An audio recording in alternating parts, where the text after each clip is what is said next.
Baik, kita akan masuk dalam firman Tuhan. Judulnya adalah Living Water, air yang hidup. Tema tahunan gereja adalah Fruitful and Multiply, sesuatu yang Tuhan inginkan agar kita semua berbuah dan bermultiplikasi tahun ini. Dan Tuhan sudah banyak menolong gereja sampai hari ini. Dan kita belajar beberapa minggu yang lalu tentang tanah yang baik. Tanah yang baik dan penabur, kita ingat ilustrasinya. Dan hari ini kita belajar untuk sebuah tanaman dapat bertumbuh dengan baik kita perlu air. Dan kita hari ini akan membahas tentang living water.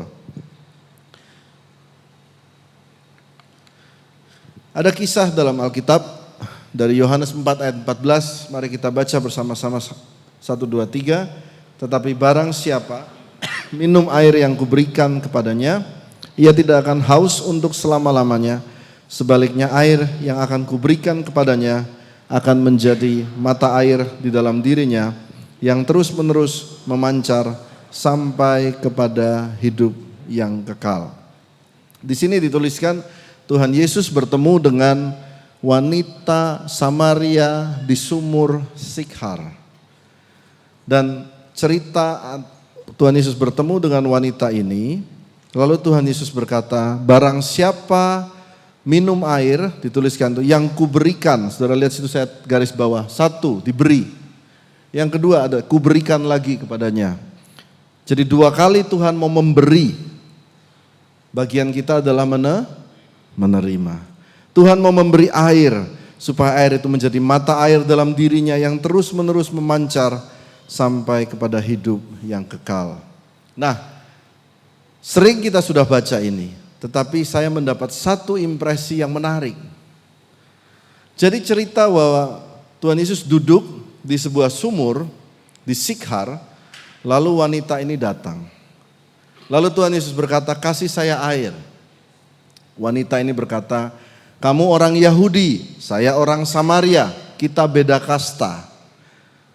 Lalu waktu dia mau ambil air, Yesus bilang begini, saya akan kasih kamu air hidup, di mana kamu tidak usah lagi menimba air ini, dan kamu akan hidup dari mata air ini. Dia katakan begini, Yohanes 4 ayat 14. Saudara ingat ya ayat ini. Lalu apa kata wanita itu? Wanita itu berkata, berikan dong saya airnya. Betul ya? Ceritanya begitu. Tapi kalau saudara lihat film tentang Yesus yang baru-baru ini dibuat oleh Netflix, itu keren loh. Jadi maksud daripada wanita ini berkata, berikan dong saya air itu dia nyinyir. Jadi Yesus berkata, aku akan memberikan kamu air supaya kamu tidak haus lagi selama-lamanya. Kalau gitu lu kasih gua dong, you kasih air dong. Daripada cuma ngomong-ngomong aja, buktikan dong, buktikan. Sampai sini sudah nangkap? Wanita itu berkata begitu. Karena wanita ini orangnya terus terang. Dia buktikan dong, you bisa kasih air, buktikan. Langsung Yesus bilang, bawa kemari suamimu. Betul ya? Bawa kemari suamimu. Dan langsung wanita ini berkata, saya gak punya suami. Lalu Yesus berkata apa? Betul, kamu gak punya suami karena kamu ada 5 suami. Betul gak? Dan yang sekarang sama kamu, itu bukan suamimu. Jadi ada berapa? 6. Begitu dia tantang Tuhan Yesus tentang, kasih saya air dong.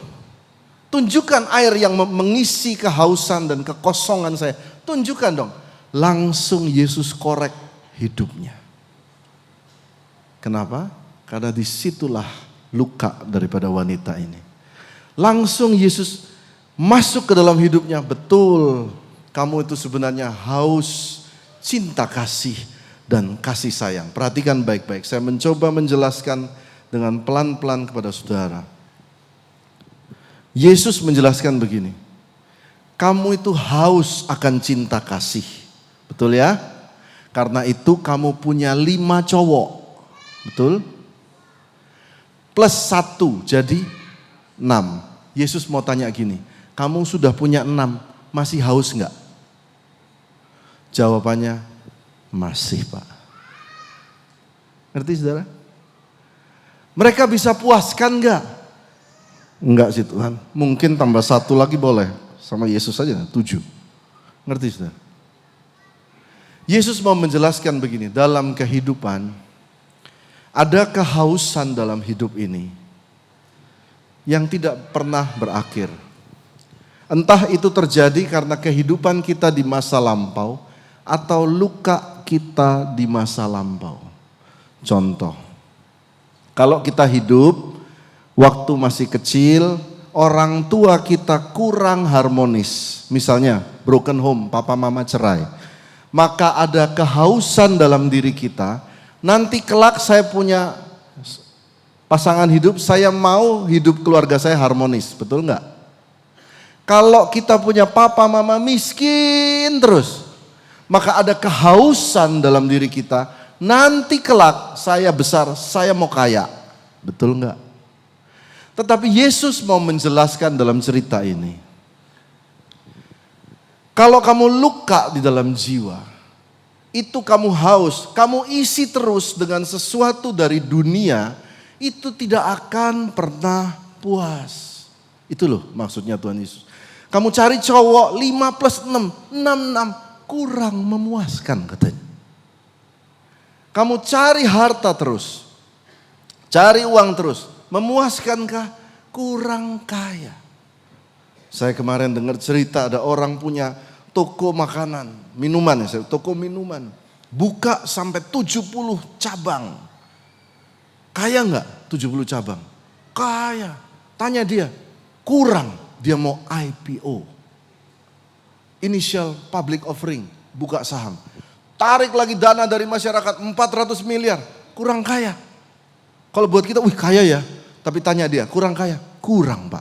Begitu masuk namanya di Forbes, orang terkaya Indonesia nomor 200. Tanya sama dia, masih hauskah engkau? Masih, saya harus jadi orang paling kaya nomor 10. Betul enggak?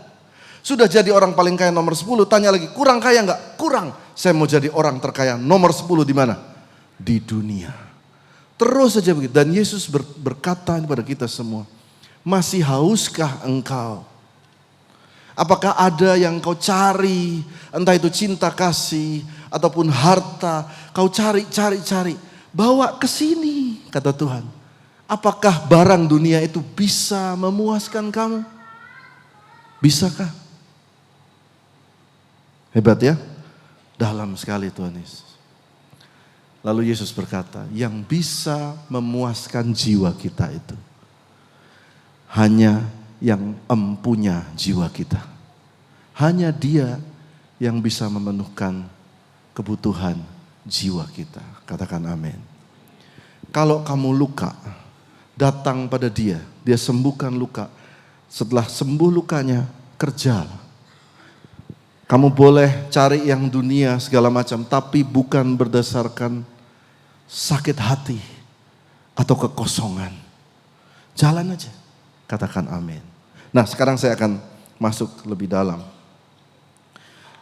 2 kali Tuhan Yesus berkata di sini, kuberikan. Artinya tugas kita hanya menerima. Yuk kita lihat. Coba saudara buka tangan, 2 tangan, kata menerima. Bagian kita hanya menerima. Yesus bagiannya memberi. Jadi hari ini hari Minggu, saudara tentunya ada yang libur kerjaan dan sebagainya. Gak usah pikir kerja dulu sejenak, tugas saudara menerima sesuatu dari Tuhan. Amin. Saudara pulang tidak dengan tangan kosong. Belajar untuk menerima, punya syaraf-syaraf ya, atau otot untuk menerima lebih besar. Coba buka tangan lagi. Saya menerima. Contoh ya.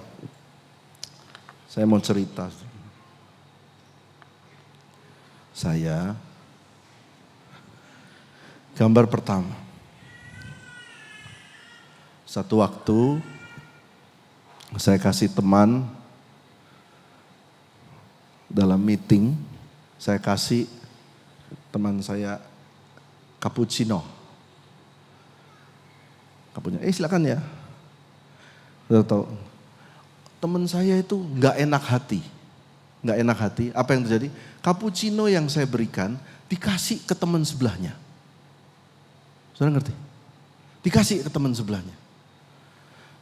Saya bilang, kok dikasih ke teman sebelahnya? Saya kasih yang kedua, dikasih lagi ke teman sebelah kirinya. Kenapa dia? Nggak enak hati kah? Atau kurang bisa hatinya ini menerima sesuatu? Kayak nggak enak hati gitu. Contoh, ada beberapa orang akhir-akhir ini bilang, Pak Albert kok ganteng sekali ya. Dan saya bilang, masa sih. Tapi saya berlatih untuk menerima dan saya bilang, terima kasih, puji Tuhan. Learn to receive well, katakan amin. Ada orang menolong saya dalam melakukan sesuatu. Saya belajar untuk menerima, jangan gak enakan melulu jadi orang. Belajar untuk punya saraf, ya, otot menerima yang enak gitu loh. Jadi orang pun memberi juga dengan sukacita. Yesus mau memberi air, lu tolak mulu. Hari ini saudara mau terima sesuatu dari Tuhan, buka hatimu. Katakan amin. Yang kedua, ada gambar ini, ada yang tahu ini, when life gives you apa? Tangerine. Ini film Netflix lagi rame tentang bagaimana seorang keluarga mengalami pahit hidup, dia berjuang dari nelayan dan sebagainya. Judulnya Ketika Hidup Memberimu Jeruk Asam, judulnya. Dia tulis apa? Kalau hidup memberimu jeruk asam, tambahlah es batu dan gula, biar jadi lemonade. Belajar menerima yang baik dengan tulus dan katakan terima kasih. Belajar juga menerima hal yang buruk dengan tulus dan ikhlas. Nah, saya mau kasih saudara ayat. Satu waktu Ayub dicobai. Lalu Ayub berkata satu perkataan begini. Dia berkata kepada istrinya menghina dia dan dia berkata, "Hai kamu perempuan, kita bisa menerima yang baik dari Tuhan." Betul ya? Masa kita nggak bisa menerima yang jelek dari Tuhan? Dari ayat itu, maka kita belajar sesuatu. Kalau hari ini hidup kita sedang menerima yang jelek dari Tuhan. Kalau sekarang kita sedang terima sesuatu yang jelek dari Tuhan. Maka apa respon kita? Terimalah dengan ikhlas. Karena besok mungkin dia akan beri yang baik. Baik dan buruk, sudahlah ikhlas. Mau ngotot bagaimana? Pak, Bu, gak bisa lari kok. Menerima dengan ikhlas. Shalom Pendeta Daud Tony, kita kasih tepuk tangan hambanya. Bapak Daud Tony. Bapak Daud Tony akan melayani ibadah jam 1, jadi kita akan sangat diberkati. Saudara mau menghadiri ibadah jam 1 dan jam 3 akan dilayani Pastor Daud Tony. Baik, kita nyambung sampai mana tadi saya ya? Menerima, belajar untuk menerima. Nah, mari kita belajar sesuatu hal. Kejadian 2 ayat 10, mari kita baca bersama-sama. Ada suatu sungai mengalir dari Eden untuk membasahi taman itu. Dan dari situ sungai itu terbagi menjadi 4 cabang. Kejadian 2 ayat 10 ditulis ada sebuah sungai mengalir dari Eden untuk membasahi taman itu. Dan dari situ sungai itu terbagi menjadi 4 cabang. Sekali lagi saya baca, ada sungai mengalir dari Eden, lalu membasahi taman Eden itu. Berarti sungai itu melewati Eden. Dari sungai itu, setelah melewati Eden, saudara baca ayat ini, setelah melewati Eden, dia terpecah jadi berapa? 4. Oke, jadi saya gambar, coba kita lihat ya. Gambarnya seperti ini. Sungai mengalir melewati Eden yang kotak itu. Setelah lewat Eden, dia terpecah jadi 4 sungai. Pison, Gihon, Tigris, dan Efrat. Pertanyaannya, sungai itu Hulu sungainya dari mana? Hah? Dari mana? Yang merah itu. Kita cari di perjanjian lama, dari mana hulu sungai Eden nggak ketemu. Tapi di perjanjian lama paling akhir ada ayatnya. Saudara tahu hulu sungainya ada ayatnya. Wahyu 22 ayat 1, ujung daripada Alkitab. Mari kita baca 1, 2, 3. Lalu ia menunjukkan padaku sungai air kita. Baca, sungai apa? Air hidup. Terus jernih bagaikan kristal mengalir keluar dari tahta Allah dan tahta anak domba. Jadi sungai kehidupan itu mengalir dari tahta Allah dan tahta apa? Tahta apa, baca saudara, tahta apa? Anak domba. Siapa anak domba itu? Yesus. Baca ayat 2. Di tengah-tengah jalan kota itu, seberang menyeberang sungai itu, ada pohon-pohon kehidupan berbuah 12 kali. Tiap-tiap bulan sekali, daun pohon-pohon itu dipakai untuk apa? Menyembuhkan. Bang, saya garis, menyembuhkan. Lalu ada ayat lagi, ketemu satu lagi, dari Yeremia 17, ayat yang ke-13. Mari baca sama saya pelan-pelan. Ya, pengharapan Israel, Tuhan, semua orang yang meninggalkan Engkau akan menjadi malu. Orang-orang yang menyimpang daripadamu akan dilenyapkan di negeri. Sebab mereka telah meninggalkan sumber air yang hidup. Yakni Tuhan. Jadi Ibu Rosa benar.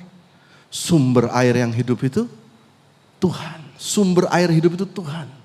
Menurunkan sungai itu. Lalu ayat 14, baca dengan saya 1, 2, 3.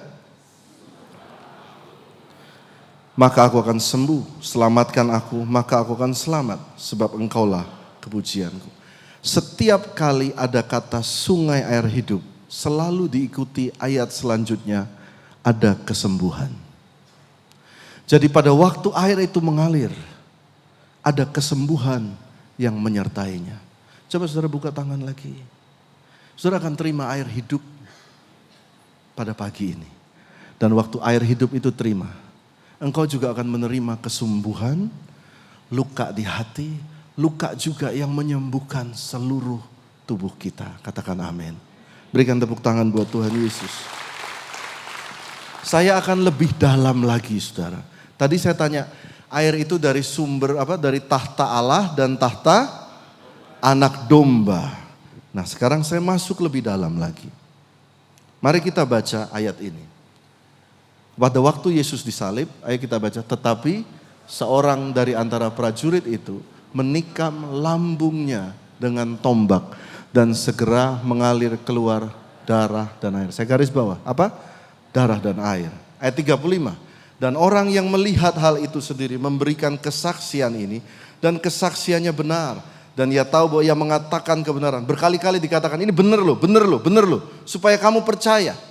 Kalau saudara baca lagi ayat selanjutnya di bawah, ditulis. Mereka menatap pada waktu kejadian itu. Mereka menatap apa? Apa yang ditatap? Ada ayat mereka menatap.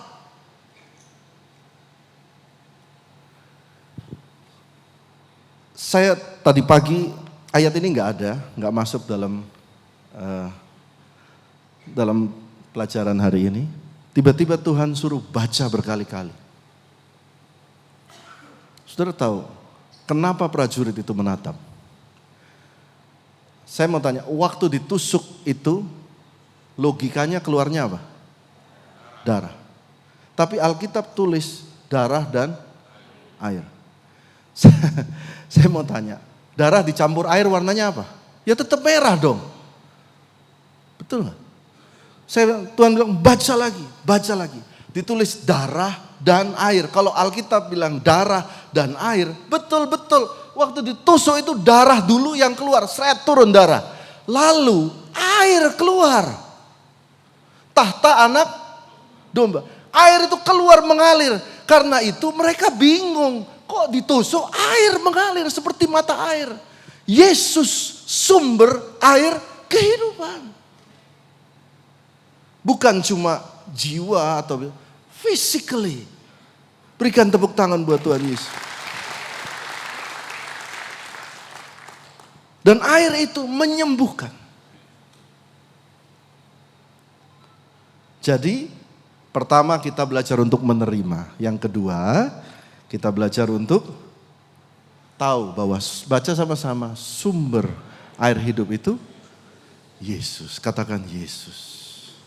Dan sumber air hidup itu menyembuhkan luka dan sakitmu. Katakan amin. Yang ketiga, sudah selesai khotbahnya. Minta Tuhan Yesus menuntun kita menuju air yang hidup. Minta Dia. Kenapa kita harus minta Dia? Yuk kita baca ayat ini. Wahyu 7 ayat 17. Saya undang Bayu pemain keyboard. Mari Bapak Ibu kita belajar firman, kita baca. 1, 2, 3. Sebab anak domba yang di tengah-tengah tahta itu akan menggembalakan mereka.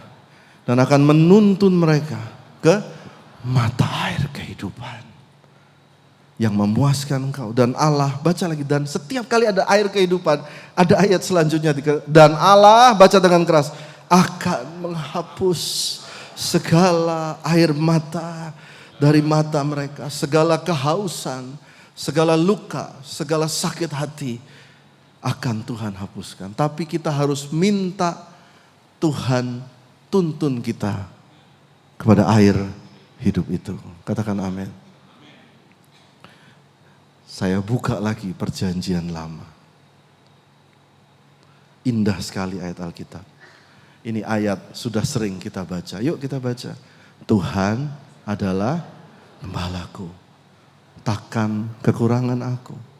Ia baca dengan keras saudara. Ia membaringkan aku di padang yang berumput hijau. Ayat 2. Ia membimbing aku. Dia bimbing, dia tuntun. Ia membimbing aku kemana? Ke air yang tenang. Dan ia menyegarkan jiwaku. Kata menyegarkan jiwaku itu, saudara belum mandi berapa lama, itu mandi seger semua, mukanya seger. Saudara pulang dari gereja ini mukanya seger semua, katakan amin. Karena air itu menyegarkan, menyembuhkan. Lalu ayat 3 baca sama-sama. Ia menuntun aku di jalan yang benar oleh karena namanya. Yang saya tulis di kuning, saudara lihat di kuning. Minta selalu Tuhan tuntun kami. Boleh buka tangan saudara, minta Tuhan. Boleh Tuhan Yesus, katakan sama-sama, Tuhan Yesus, tuntun kami pada air yang hidup. Yang kedua, saudara lihat lagi. Sekalipun, ayo baca sama-sama. Sekalipun aku berjalan dalam lembah kekelaman, aku tidak takut bahaya. Sebab engkau besertaku, gadamu dan tongkatmu itulah yang menghibur aku.